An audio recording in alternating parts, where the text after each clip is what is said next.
افتتاح نخستین نمایشگاه توانمندی‌های صادراتی ایران. این نمایشگاه به همت بخش خصوصی برپا شده و در آن 439 صادرکننده برتر کشور و بیش از 400 بازرگان و تاجر خارجی از 40 کشور حضور دارند. رئیس سازمان توسعه تجارت گفت پارسال 1 میلیارد دلار هدفگذاری سهام صادرات محصولات با فناوری بالا بوده است که تحقق یافته است. آقای صافدل افزود در دوره 5 ساله صادرات محصولات دانش بنیان به 20% مجموع صادرات غیر نفتی خواهد رسید. بالاخره پس از سالها انتظار نخستین نمایشگاه توانمندی‌های صادراتی جمهوری اسلامی ایران امروز با شرکت بیش از 460 صادرکننده برتر به عنوان پرچمداران صادرات غیر نفتی ایران برپا شد. به بیش از 32 تا کشورها آمریکای جنوبی، آسیا صادرات داره با بیش از حدود 20 نوع تراکتوری که تولید میکنه. به ترکیه و به امارات الان دارم صادر میکنم. بیش از 16 کشور صادرات داریم.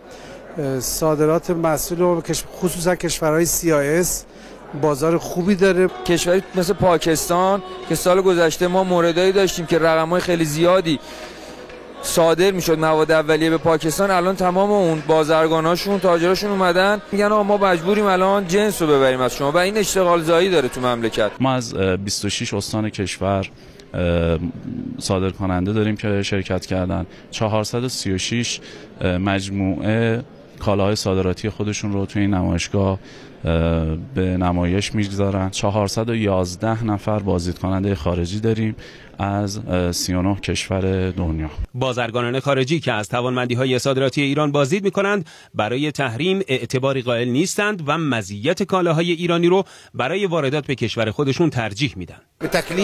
ما به نیت واردات خودرو اومدیم که با کارخونه‌هایی که تولید خودرو دارن کار کنیم. کالا ایرانی البته پیشرفتی کردن. ما برای بازار عراق چی جنس و کالا می‌خوایم. ایران جدا خیلی yaxşı. ما واقعا راضی هستیم که از کوالیت ایرانی که ما می‌خریم از اینا خیلی بالاست. ایران پتروکمیکال کمپانیز پروداکت. پتروشیمی ایران و صنعت پلیمر ایران قابل صادر کردن به تمام کشورهای دنیا هستش. رئیس سازمان توسعه تجارت در مراسم گشایش این نمایشگاه با بیان اینکه امسال صادرات غیر نفتی کشور به مرز 50 میلیارد دلار خواهد رسید، مهمترین توانمندی‌های صادراتی ایران رو در زمینه پتروشیمی، سیمان، خودرو و به ویژه خدمات فنی و مهندسی معرفی کرد. در طول قریب به 2 دهه بیش از 22 میلیارد دلار ما مجری پروژه‌های خدمات فنی و مهندسی هستیم. پارسال از 40 میلیارد دلار صادرات کالاهای غیر نفتی 1 میلیارد دلار اون سهم صادرات کالاهای با فناوری بالا بود. مسئولان از برنامه‌ریزی 5 ساله خودشون برای افزایش 20% کالاهای با فناوری بالا در بین کالاهای غیر نفتی خبر میدن. امسال هم امیدواریم که حداقل از مرز 1.5 میلیارد دلار صدور کالای دانش بنیان عبور کنیم. توی بحث فناوری‌های مربوط به ارتباطات بحث آیسی رمزنگار رو داریم.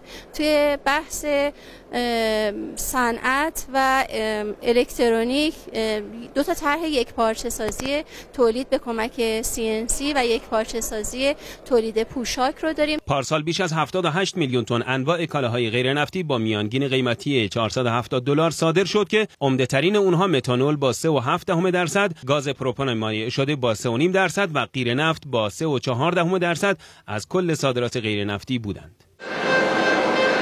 این نمایشگاه تا روز سه‌شنبه این هفته در محل دائمی نمایشگاه‌های بین‌المللی تهران برپاست. توانمندی‌های صادراتی ایران در قالب نمایشگاه